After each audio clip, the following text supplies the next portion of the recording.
ஒரு வாலண்டியர்ஸ் வேணுங்க. ஒரு கட்சினா வாலண்டியர்ஸ் கண்டிப்பா வேணும். நீங்க வர்றதுக்கு லேட் ஆகுது அப்படின்னா அந்த இடத்துல இருக்கக்கூடியவங்க அங்க இருந்த பெண்களுக்கு குழந்தைங்களுக்கு தண்ணி கொடுத்துருக்கலாம். சாப்பாடு கூட கொடுக்க முடியாதுன்னு விட்டுருங்களேன். தண்ணி கொடுத்திருந்தா நம்ம ரொம்ப டல்லா இருக்கும். கொஞ்சம் தண்ணி குடிச்சா கொஞ்சம் நமக்கு எனர்ஜெட்டிக்கா இருக்கும்ல. அதை கூட செய்ய முடியாத ஒரு கட்சியா டிவிகே. அப்போ உங்களுக்கு என்ன ஒரு அடிப்படை ஒரு அரசியல் கூட இன்னும் உங்களுக்கு வளரல. சோ நீங்க முதல்ல அரசியல் பழகுங்க, அரசியல் படுத்துங்க. நீங்க அரசியல் பட்டாதான் உங்க தொண்டர்கள் அரசியல் படுவாங்க. எந்த ஒரு மேடையிலாவது விஜய் கீழே இறங்கு நில்லு, முதல்ல ஒழுக்கமா இரு, அப்பதான் அடுத்த முறை உங்களை சந்திப்பேன்னு யாருக்காவது அட்வைஸ் பண்ணிருக்காரா? இல்ல. அதெல்லாம் பண்ணுங்க சார். அன்னைக்கு விஜயகாந்த் எல்லாமே பேசி முடிச்ச உடனே போகும்போது சொல்லுவாரு, எல்லாரும் நல்லபடியா வீடு போய் சேருங்க, ஒழுக்கமா போங்க, கொஞ்சம் கொஞ்சமா போங்க, பெண்களுக்கு வழி விடுங்க, பிறகு நீங்க போங்க, எல்லாருமே மொத்தமா போவாதீங்க. இதெல்லாம் ஒரு அரசியல் கட்சி தலைவர் அன்னைக்கு சொன்னாரு. இன்னைக்கு ஏன் நீங்க அதை சொல்லல? இன்னும் நீங்க அதை சொன்னா நிச்சயமா உங்க தொண்டர்கள் கேட்பாங்க. ஆனா உங்களுக்கு என்ன மனப்பான்மைனா உங்களை பார்த்தா அது மேல ஏறணும், இது மேல ஏறணும், டான்ஸ் ஆடணும், கத்தணும். அப்பதான் உங்களுக்கு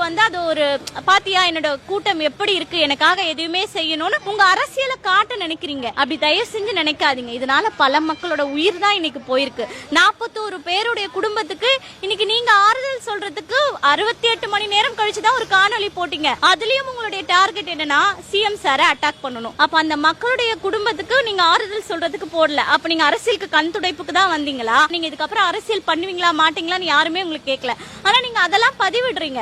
அப்ப என்னன்னா எனக்காக நீங்க இதெல்லாம் இன்னும் தொடரணும் சொல்ல வரீங்களா? அப்படி இல்லன்னா நீங்க சிஎம் சாரை குறிப்பிட்டு வன்முறையை தூண்டுறீங்களா? உங்க கட்சி மக்களிடம் நீங்க நமக்கு எதிரி அவங்க தான் அப்படின்னு அவங்க வன்முறையை தூண்டி விடுறீங்களா அப்படின்ற பல கேள்விகள் இருக்கு. சோ விஜய் முதல் அரசியல் படணும், அதுக்கப்புறம் தான் உங்க தொண்டர்கள் அரசியல் படுத்தப்படுவாங்க. சோ இந்த 2026 உங்க கையில ஆட்சியை கொடுத்தா தமிழகமே காணா போயிடும். அதனால தயவு செஞ்சு இருக்கக்கூடிய யங்ஸ்டர்ஸ் படிச்சவங்க தயவு செஞ்சு அந்த முடிவு எடுக்காதீங்க. முதல்ல அவங்க அரசியல் படட்டும், அதுக்கப்புறம் அந்த கூட்டம் எப்படி இருக்கு, அவங்க சொல்றது அவங்களுடைய அரசியல் நெறிமுறைகள். என்னைக்காவது ஒரு தமிழர் வரலாறு பேசியிருக்காரா சார்? ஏதாவது ஒரு நல்ல விஷயங்களை சொல்லியிருக்காரா? ஒன்லி டிஎம்கே எதிர்ப்பு, இதை மட்டும் வச்சு என்ன சார் பண்ண முடியும் அரசியல்? அப்படி அரசியல் பண்றதுக்கு நிறைய கட்சிகள் இருக்காங்க. ஆல்ரெடி எதிர்கட்சியில அதை தான் செஞ்சுட்டு இருக்காங்க. சோ நீங்க தேவையில்ல. நீங்களே சொல்றீங்க என்னால புதுசா எதுவுமே பண்ண முடியாது அப்படின்னு சொல்லிட்டு. நான் அமெரிக்காக்கு ஒத்தையடி பாதையா போட போறேன். நீங்க காமெடி எங்களுக்கு தேவை கிடையாது. நீங்க வந்தீங்கன்னா எனக்கு இந்த பேக் ஃபயர்லாம் இருக்கு, நான் அதெல்லாம் மாற்றுவேன்ற அந்த ஸ்டேட்மெண்ட் உங்ககிட்ட இல்ல. குறிப்பா அரசியல் வரைவு இல்ல.